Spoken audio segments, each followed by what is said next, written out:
Most of you, I'm sure, will at least recognize this guy on the left there. It's a much younger picture of me, but also a much younger picture of Lewis Hamilton. Everybody must know Lewis Hamilton, or at the very least have heard of Lewis. Lewis is statistically the greatest driver that's ever graced our sport. He's a 7-time world champion. He's won more races than anybody else in the history of Formula One. An incredible athlete, an incredible competitor. But this picture was taken before Lewis actually got into Formula One.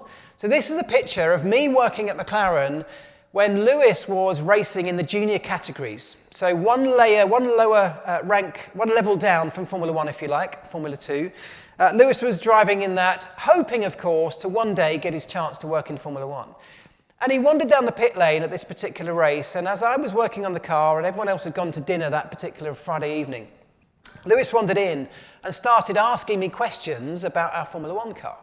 Now, what was interesting was, yes, he was intrigued about this car that he hopefully one day was going to get behind the wheel of, but he was asking me questions in more detail than any of my actual Formula One drivers had ever asked me before. He was asking me things like, not just what happens when this button is pressed on the steering, what does it do? He wanted to know that, but he wanted to know how it did it. He wanted to know the intricacies of, when I press this button on the steering wheel, what happens, where's the signal go? Through this black box, what's happening there? And when it then feeds on to the rear of the car, what does it change? How does it change the dynamics of the car? What's it feel like when that happens?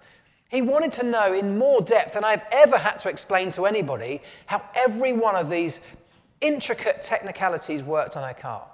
And at the time I found it intriguing, at least, because my own Formula One drivers were never that interested. They were mostly like you and I with an iPhone. We want it to work, but we don't really care how. That's what most Formula One drivers are like.